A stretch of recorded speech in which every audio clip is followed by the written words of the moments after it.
kunci utama lah.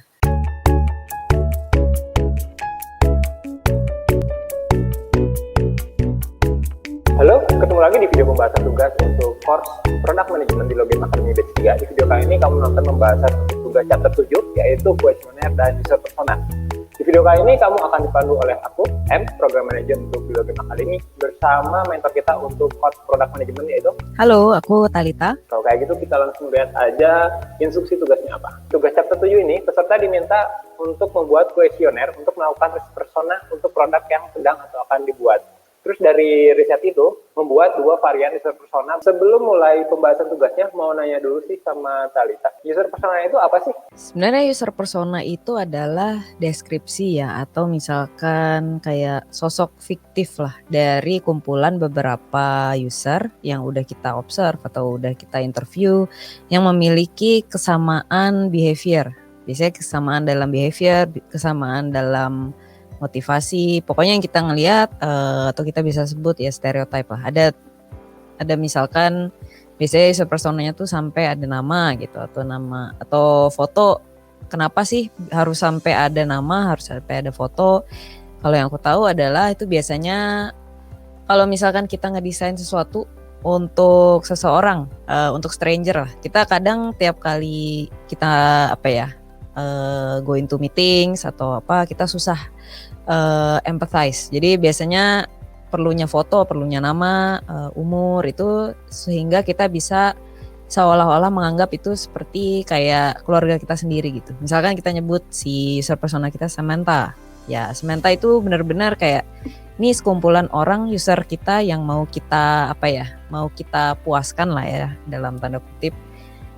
Itu tuh benar-benar seperti satu orang tapi yang mewakili berbagai macam banyak user kita gitu sih, yang memiliki satu kesamaan. Intinya itu sih persona itu. Okay. Jadi yang akan kita bahas ini tugas dari Erastus Mauliate ya? Masih banyak yang bisa diimprove juga sih. Kayak misalkan di instruksi soalnya kan jelas-jelas kenapa sih kita harus ngelakuin survei gitu kan. Karena kita tahu, kita mau either kita explore, kita mau mengenal user kita lebih jauh, atau kita mau explore, ngevalidate, misalkan kita udah ngedevelop, atau kita udah nentuin game yang mau kita buat adalah Endless Runner dengan tema seperti ini misalkan. Dan kita ada di tahap dimana kita mau ngevalidasi bahwa orang yang suka Endless Runner itu suka juga gak sih sama tema ini misalkan. Itu tujuan, salah satu contoh tujuan dari survei. Nah, sebenarnya questionnaire yang dibuat sama Erastus Mauliate ini, dia actually ngesebar si survei ini ya ke 39 orang dia bilang. Nah, itu udah pool data yang cukup banyak sebenarnya. Ya, menurutku lumayan niat lah dan oke. Pool data udah cukup banyak. Paling jadi penasaran nih, dapat dari mana nih? Kayaknya teman kuliahnya ya. Dari pertanyaan di questionnaire ini cukup objektif. Yang misalkan berapa banyak game yang sedang aktif Anda mainkan. Dia nyediain juga gitu pilihan jawabannya. Dan ini bagus karena pertama orang gak mesti ingat. Kalau misalkan kita ngasih entry yang cuma misalkan answer gitu, user gak ingat. Kedua, ini lebih mudah untuk kita dari nanti pas proses ngolah datanya itu lebih gampang karena udah kita kotak-kotakin jawabannya. Yang bisa diimprove adalah ini sih. Ya ini tuh survei untuk game apa gitu. Kalau aku lihat ini masih terlalu umum lah ya. Terkadang kalau misalkan terlalu lebar, akhir-akhirnya kita juga nggak tahu ini bisa dipakai buat apa gitu. Misalkan beda kalau misalkan mau tahu behavior, purchasing behavior orang-orang yang main game visual novel misalkan. Atau purchasing behavior orang yang mau main game Endless Runner. Itu oke, kita bisa menggunakan hal itu gitu. Apalagi kalau misalkan kamu lagi bikin game yang emang gamenya tuh Endless Runner. Kayak gitu sih. Sarannya itu dari sisi questionnaire.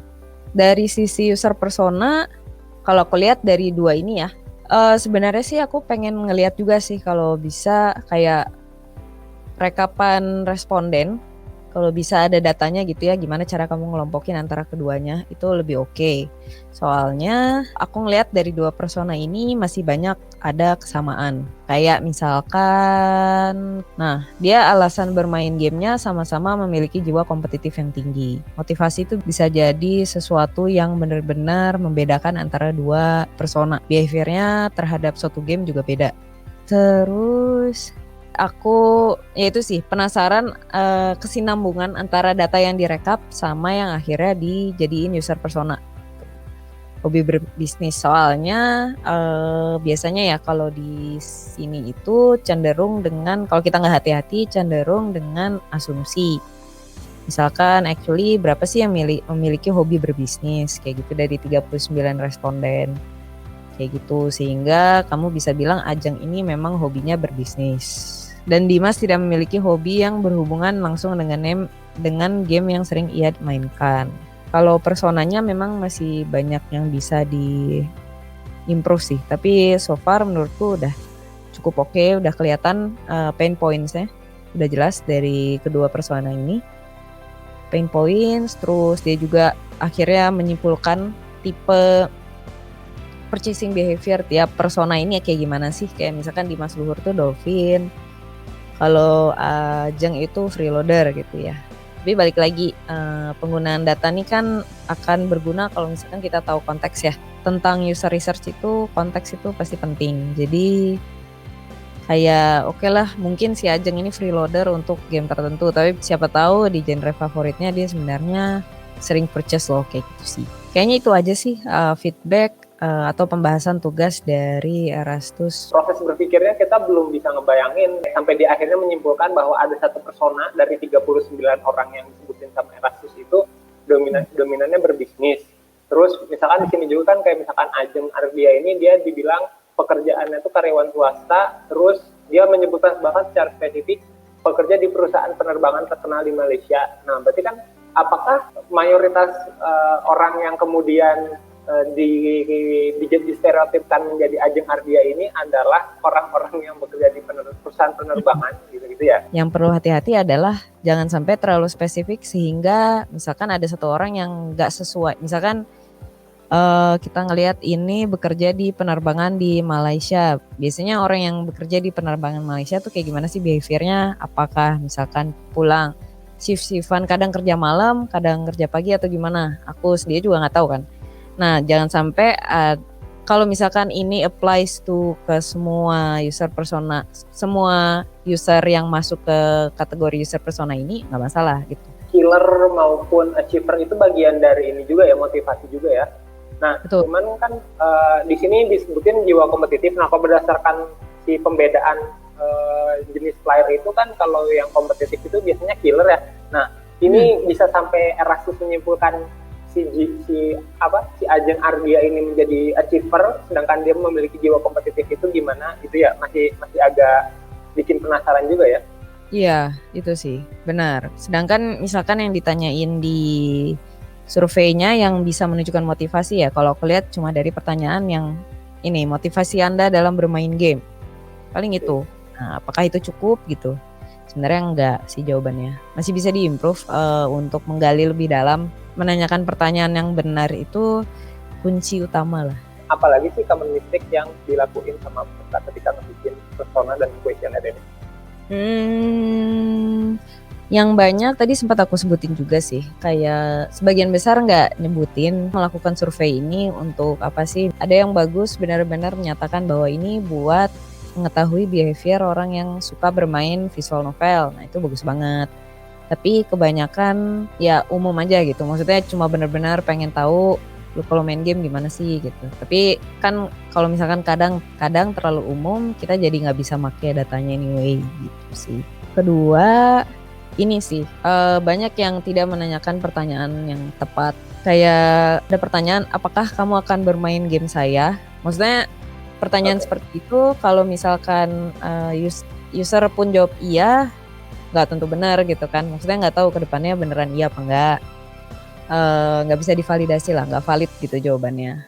Kalau kita pengen tahu dia bakal main game yang kayak kita bikin apa enggak, paling ya kita sebutin misalkan atau kita nyuruh dia sebutkan 3 game, misalkan zombie lah, 3 game zombie yang kamu mainin dalam 1 tahun terakhir. Nah kalau misalkan ternyata dia banyak main game zombie dalam 1 tahun terakhir, berarti kemungkinan dia sesuai dengan target market kita, kayak gitu sih. Jadi fokuskan ke pertanyaan yang memang sudah terjadi, kayak jadi kita bisa ngevalidasi lagi kebenaran behavior dia gitu. Terus sama banyak yang nggak nge-utilize formnya dengan baik sih. Kayak misalkan tadi biasanya kan kalau sering ikut survei gitu, orang yang sering ikut survei pasti ngelihat bahwa kayak misalkan pertanyaan yang seberapa lama kamu bermain game sehari misalkan. Nah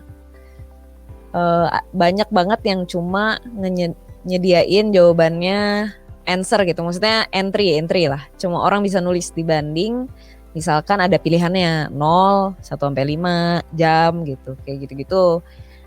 Itu lebih mudah buat kita ngesortnya pertama. Jadi kayak kalau misalkan kita ngekategoriin jawaban itu, misalkan 0 nih berarti emang dia bukan gamer. 1 sampai 2 berarti casual gamer. 3 sampai 5 misalkan udah core ke hardcore lah. Nah kayak gitu-gitu sih, lebih mudah dikategorikannya. Terus kedua, user juga nggak terlalu repot gitu. User ya tinggal klik gitu. Apalagi kalau misalkan survei yang panjang, kayak ngebenchmark lah. Oh tipe jawabannya gini, ya dia tinggal klik yang kira-kira sesuai dengan keadaan dia gitu. Kalau dia suruh ngetik sendiri kan dia perlu mikir lebih banyak gitu. Sama terakhir nih, ini lumayan penting. Banyak yang nggak terlalu paham betul user persona itu gimana. Banyak yang mengira user persona itu responden. Jadi banyak yang hasilnya hasil user persona itu adalah ya responden itu, tapi dijadiin layoutnya kayak user persona yang ada di contoh. Banyak yang mengira juga persona itu kelompok user yang memiliki kesamaan di setiap pertanyaan. Jadi misalkan ada 20 pertanyaan survei nih. Nah, di tiap pertanyaan itu misalkan ada 5 user yang milih A, 5 user yang milih B. Nah, itu masing-masing persona sendiri. Nah, itu salah gitu. Jadi misalkan jadi ada banyak user personanya gitu. Jadi balik lagi ya, user persona itu yang tadi karakter fiktif yang mewakili target pengguna dari produk atau game yang akan kamu buat. Jadi misalkan dari 39 responden, terus dari 20 pertanyaan yang kamu tanya, kira-kira jawabannya mana sih yang memiliki persamaan hingga misalkan jadi 2 persona atau lebih, bahkan kadang ada yang lebih gitu sih. Nah tapi memang kita ngebuat si user persona ini mirip banget sama orang nyata, karena tadi kita mau nge-build empati, kita mau nge-build koneksi dengan user kita melalui user persona ini. Tapi biasanya ini berdasarkan real data dari sekelompok orang-orang yang memiliki kesamaan ini. Jadi kayak pekerjaan yang kita buat si user persona ini harus menggambarkan keseluruhan behavior orang yang masuk di kategori itu, gitu sih. Dan banyak juga yang membagi user persona berdasarkan gender. Nah itu tuh menurutku nggak tepat banget sih, karena gender biasanya nggak terlalu benar-benar mewakili behavior lah. Oke, mungkin ada stereotip ya, cewek gini, majority gini, oke lah. Tapi nggak sepenuhnya nggak mewakili keseluruhan cewek lah, kayak gitu. Gitu sih kalau dari aku Tadi kan dibilang salah satu hal yang terjadi ketika proses riset user persona ini kurang sesuai dengan yang seharusnya user persona adalah si data user personanya ini nggak akan bisa dipakai buat dapat, katakanlah mungkin salah satunya insight design. Selain itu apalagi sih kalau misalkan apalagi dampaknya ketika si riset user persona ini tidak dilakukan katakanlah dengan proper. Kalau yang bilang tadi nggak bisa dipakai untuk insight design. Oke, itu lebih mending daripada kita menggunakan data yang tidak valid untuk bikin keputusan yang tidak tepat.